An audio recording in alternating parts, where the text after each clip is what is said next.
So damage to your car and to Mhm. other cars isn't the only hazard.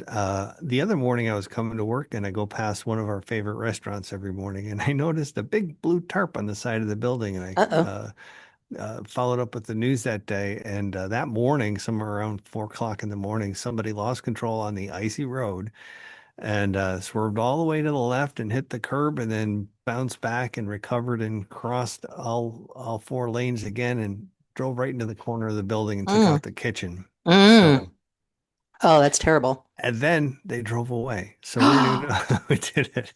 Oh no. Well, we're going to This be isn't looking one of for my, yeah, this isn't one of my claims, but we're going to be looking for a car up in yeah, northern New York that has a lot it's of damage. covered, A it's lot of covered in damage. fryer oil Yes, because it yes.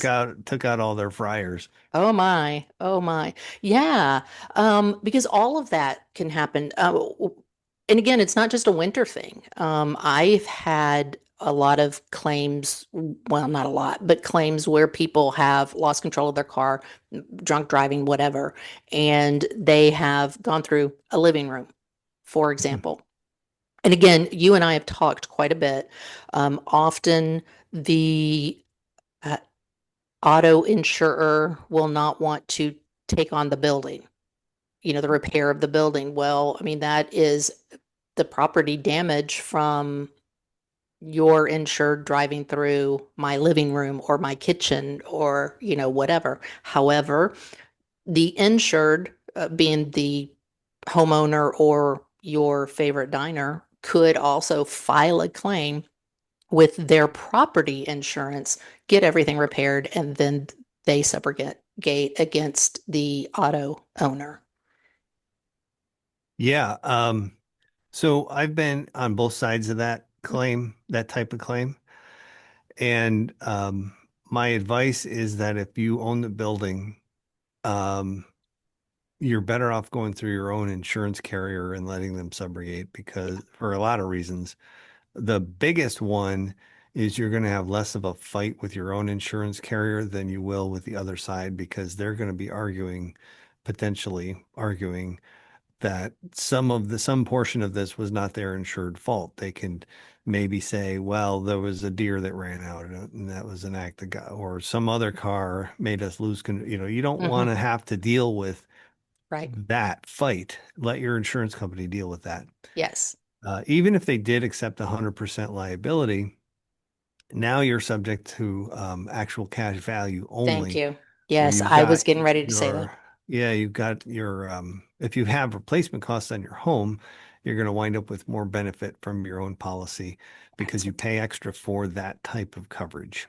and you mentioned this, and we're talking as if we're talking to the insureds, but also as an adjuster, you should know when you are pursuing subrogation against that at-fault party, being the auto owner that has run into your insured's building or home or whatever.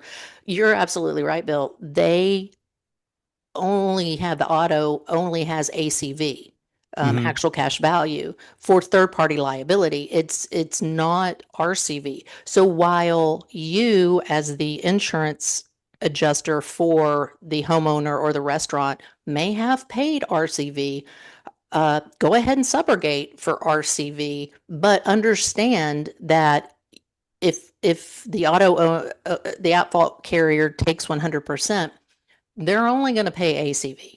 Hmm.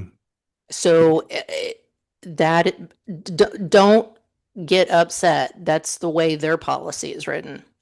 Well, that's all that's owed under the law is that they only Yeah. owe to indemnify you for the actual cash value is kind of like what your financial Hmm. loss is really. Hmm. And that's a whole other conversation, I guess, but Exactly. that's all they Because owe you. So, absolutely. And remember, our replacement cost value, our insureds pay a premium for that. right, They're not paying a premium to the other insurance company to get replacement cost value. right. So again, that's the difference when we're talking subrogation. And you may say, well, I'm not really worried about the depreciation on it because my house is brand new, so they can't depreciate it by much. Well, depreciation may be in the eye of the beholder too. And Yeah. do you really want to have that argument with Mm, some other adjuster? And right. do you really want to have your claim reduced by that much? Because chances are it's going to be a lot more than your deductible would be Yes. on your own policy. Yes. And Yes. your deductible you will actually get back if Hmm. your carrier is successful in subrogating. Exactly. Yeah. So as the insurer for the fault-free party, the homeowner, the restaurant, whatever, you do need to subrogate for everything, even the things that you don't necessarily pay for. That's what we did at least, the deductible, if there's anything that we didn't happen to cover, non-coverable expenses or whatever, I say, hey, this is what you would owe directly to the insured so that the insured would be wholly indemnified. This is what you owe us. And then we get into a whole different podcast about how to make the insured completely whole. But we're talking about winter storms. Right. Woo! That's what we're talking about. Right. You're good to steer it away because I Yes. had another story about it that I Oh, won't get into that. oh my We'll save goodness. that for Y- another day. Absolutely.